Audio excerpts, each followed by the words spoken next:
Giatta, what's the meaning of this? Look at these crops. Look at your city. The Dream Scourge is laying waste to our home. There is no Dream Scourge in Emerald Stair.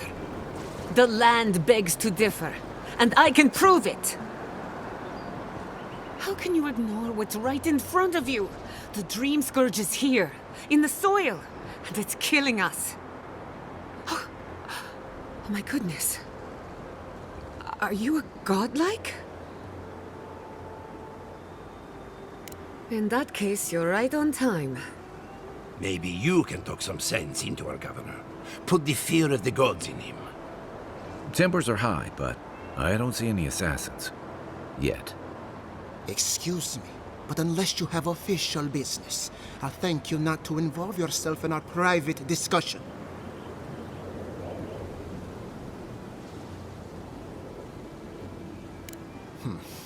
Very well. I hope you remember that behind these walls, your influence has limits. I'm sure he didn't come all this way just to challenge your authority. As you can see, I was just proving a point to our esteemed governor. A cart full of spoiled vegetables. You call that a point? Emerald Stair used to be a lush garden for miles around, and now I don't even recognize it. First came the invasive species, roots and mycelium growing overnight, as though nature itself had gone mad. The Dream Scourge has twisted our lands, our wildlife, and now, our farms.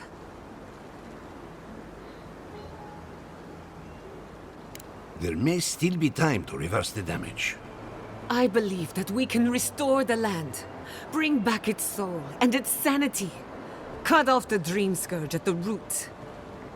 Our governor would rather ignore the problem.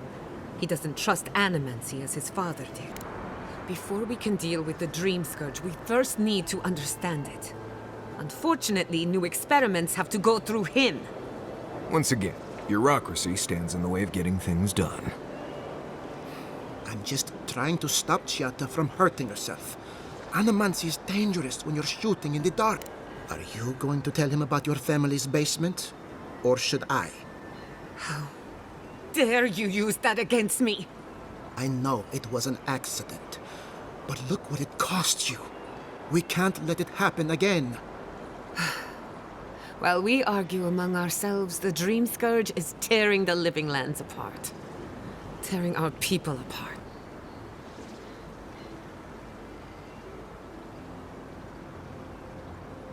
Really? Unexpected from an Adiran. But how could I refuse an offer like that? Well, Governor, looks like I'm taking some time away from my duties. I'll trouble you no more. Your request is denied, Giatta. I wasn't asking. Your responsibilities are to the settlement. Turning away from them sets a precedent that I cannot allow.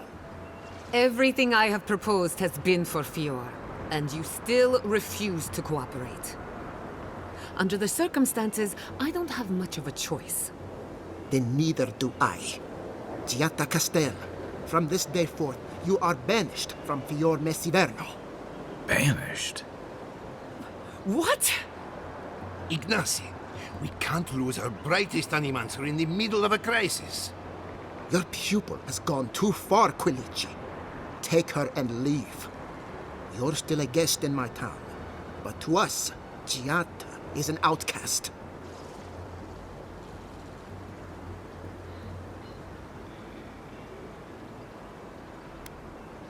Perhaps, but I can't just let her continue to poison the minds of my animancers.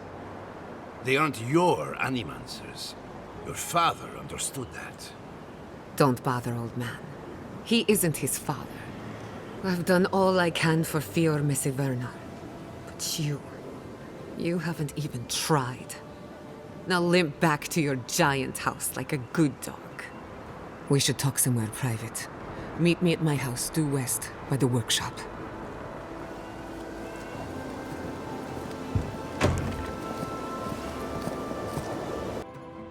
I'm sorry you had to see that. What an asshole. Giatta, some manners, if you please. Why start now? We're on the verge of extinction. But our governor is too busy protecting his fragile ego.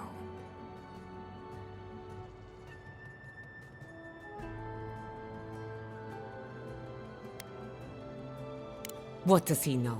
He isn't even an animancer. You did challenge his authority. I know, but...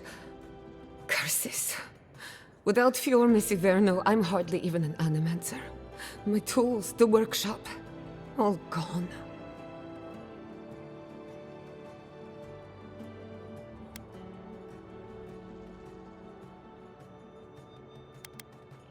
Most of us would be better off without tyrannical bureaucrats.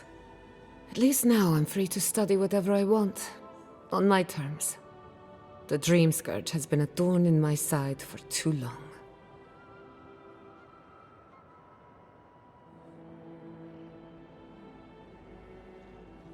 I have plans for this island, and they don't involve the Dream Scourge. But that's a story for another day. Your parents would be proud to see such tenacity. Anyway, listen to us babble. Let's talk about you. I never expected to see an Nadiran envoy here. You've got a lot of guts showing your face in a town full of animancers.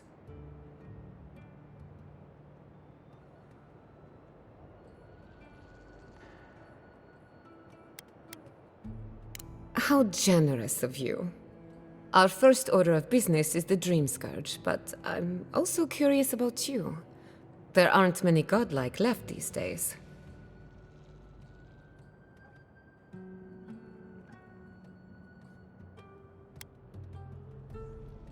Sorry.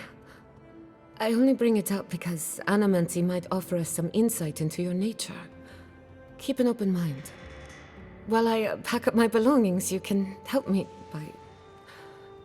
I just realized this is the end. I have to leave Fior Messiverno. Forever.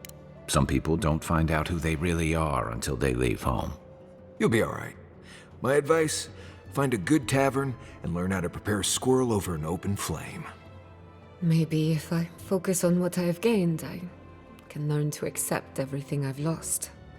When it comes to the Dream Scourge, we haven't been allowed to acknowledge the problem, much less act on a solution. Today, that changes. I need help from the animancers around town, but as you can see, I'm an outcast.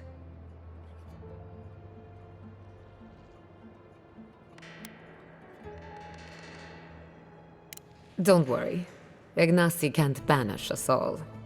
Manto Pastor is in the workshop due west. He's got an invention that can help us. Elia Rossell is an authority on the undead. Her methods are controversial, but useful. She lives in a cottage southeast of town. And then there's Yvette and Remy, our philosophers. You'll find them at the docks, southeast of Fior. Each of them owes me a favor. Drop my name and they'll tell you what they know about the Dream Scourge.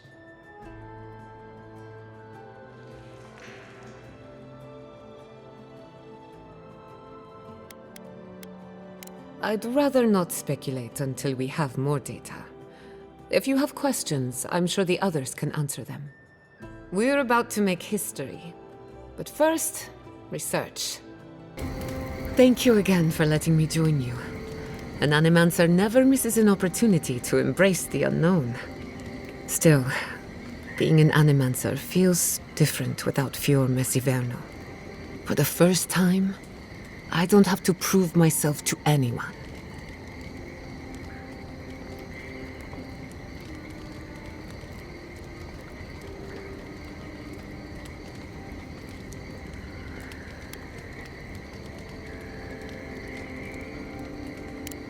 You're forgetting all the bridges I burned on my way out.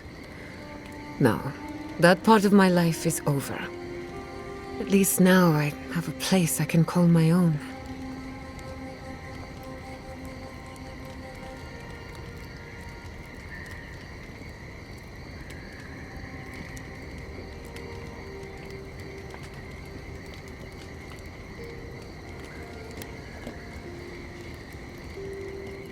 Good, because I have a lot of research to do, and this could take a while. Not to change the topic, but this little adventure of ours, will it be dangerous?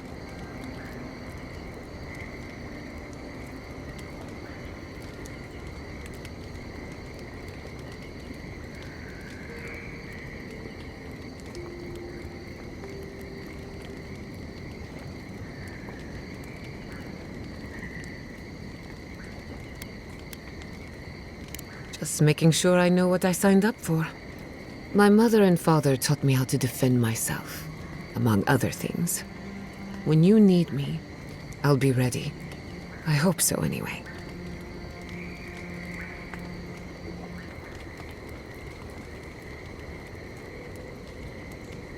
I'll tell you whatever I know. Ah, you want a story? A young nobleman by the name of Maxim Vidaro sought to inherit a distinguished government position. A distant cousin cheated Maxim out of the title. He was devastated, his political future uncertain. No one lifted a finger to help. Not the banks, not the merchants, or the politicians. So, Maxim did what Valians do best. Something like that. Maxim plotted his revenge. They say he prayed to Scan, the effigy, god of rebellion and defiance, to ask for a blessing. And Scan answered. Take their best and brightest, their heirs, their scholars, their futures, to the far side of the world, never to return. And Maxim did just that.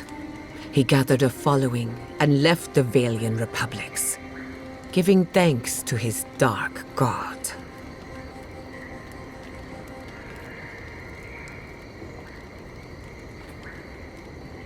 We prefer to call it an intellectual haven of free thinkers, but it's true that most of us are animancers. Spirento was full of animancers, many of them in debt, and Maxim was a wealthy patron. They needed each other. So the animancers followed Maxim all the way out here, including my parents, Quilici, and others around town. At the time, this place was an animancer's dream. No oversight, limited government, and soil rich with essence. 40 years later, Maxim vanished. They say the effigy came to collect his soul. Nonsense, of course. His son has been in charge ever since. For better or worse.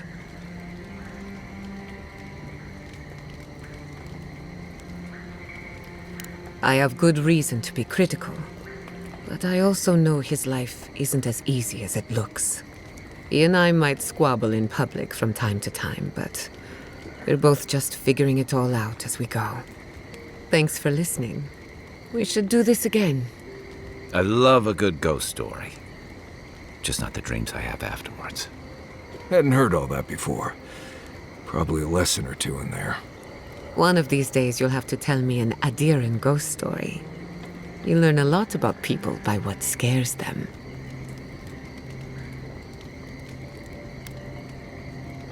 What do you want to know?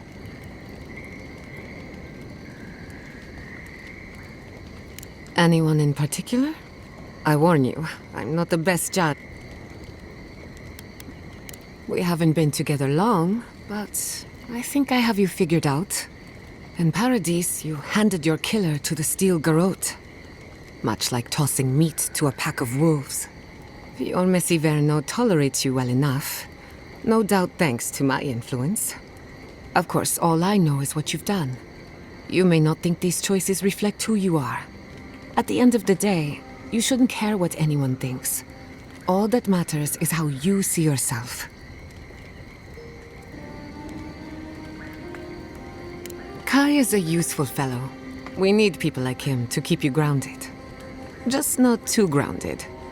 On the surface, Kai is all charm and confidence. You feel good knowing he's around. But there's something deeper. Something in his core that he guards from everyone. Maybe even himself. Oh, not at all. Kai is a sweetheart. And if that's who he chooses to show us, then that's who he is. If there's another side to him, he'll show us when he's good and ready. No need to rush a natural process. Marius is working through something. An old wound that hasn't healed. A search for forgiveness? Who knows? He's a tough fellow, but I wouldn't put too much pressure on him.